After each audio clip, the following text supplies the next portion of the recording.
आज खरोखर या मुंबईसारख्या शहरामध्ये किंवा महाराष्ट्रामध्ये आज आपण पाहिलं असेल, बदलापूरसारखी घटना असेल, काही इतर ठिकाणच्या घटना असेल, तर त्या ठिकाणी जो शाळेचा जो प्रिन्सिपल स्टाफ असतो तो आपल्या या ठिकाणी जे गैरकृत्य करतात शिक्षक, त्यांना पाठीशी घालण्याचं काम देखील या ठिकाणी होत आहे। आज या बृहन्मुंबई महानगरपालिकेच्या मुलुंडच्या विजयनगर ही म्युनिसिपल शाळा आहे, तर त्या ठिकाणी एक विकृत असा सर होता की तो मध्यरात्री शिक्षक स्टाफ, जो महिला शिक्षक स्टाफ आहे, त्यांना फोन करायचा, तुम्ही कशा आहात, काय आहात, मला तुम्ही खूप आवडता, तुमच्या कानातलं खूप आवडतं, अशा त्यांच्या तक्रारी होत्या।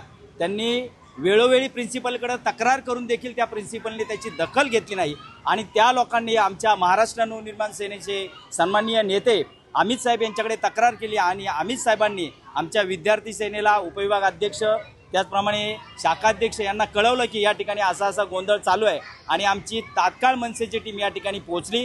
जो सावळा गोंधळ होता तो आम्ही पोलिसांच्या निदर्शनास आणून दिला आणि या ठिकाणचे वरिष्ठ पोलीस निरीक्षक यांनी तात्काळ या ठिकाणी येऊन त्याची कानउघडणी केली, त्याला ताब्यात घेतलं, त्याच्यावर गुन्हा नोंदवला आणि आम्ही महाराष्ट्र नवनिर्माण सेनेच्या वतीने त्यांना ताकीद दिली की यापुढे जर अशा काही घटना घडल्या तर त्याचं काळं तोंड केलं जाईल आणि त्याला योग्य ती शिक्षा दिली जाईल। हा या ठिकाणी आम्ही त्यांना, शाळा प्रशासनाला, त्या प्रिन्सिपलला निर्वाणीचा इशारा आम्ही या ठिकाणी दिलेला आहे।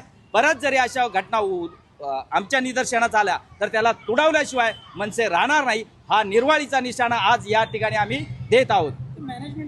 हो, खरं या ठिकाणी म्हणायला लागेल, ज्या प्रिन्सिपल होत्या त्या प्रिन्सिपल म्हणाल्या की यांनी मला त्याचा राजीनामा दिला, पण त्या प्रिन्सिपलनी त्याचा राजीनामा नाही स्वीकारला। ही दुर्दैवाची गोष्ट आहे। खरं तर या प्रिन्सिपलवर कारवाई करायला पाहिजे। या प्रिन्सिपलचं पण असं म्हणणं होतं की आम्ही चेंबूरला जे अधिकारी बसतात त्या ठिकाणी आम्ही याचा पाठपुरावा केला होता, पण त्या चेंबूरमध्ये असणाऱ्या प्रशासनाने देखील त्याची नोंद घेतली नाही। ही खूप दुर्दैवाची गोष्ट आहे। जर ह्या शिक्षण हे एक पवित्र असं शिक्षणाचं स्थळ आहे आणि या ठिकाणी जर असा सावळा गोंधळ होत असेल तर याला वाली कोण, याची दखल कोण घेणार? सरकारला आमचा इशारा आहे की ह्या सगळा जो काही सावळा गोंधळ आहे त्याच्याकडे तात्काळ तुम्ही लक्ष द्या, नाहीतर अशा दुर्घटना झाल्यावर तुमचं प्रशासन जागा होतं का, हा आमचा प्रश्न आज सरकारला आहे। फडणवीस सरकारला आमचं एवढंच सांगणं आहे की याची लवकरात लवकर दखल घ्यावी आणि याच्या चौकशीचे आदेश लवकरात लवकर देण्यात यावे, अन्यथा मनसेच्या वतीने या ठिकाणी तीव्र असं आंदोलन केलं जाईल। त्याची सर्व जबाबदारी ही प्रशासनाची असणार आहे।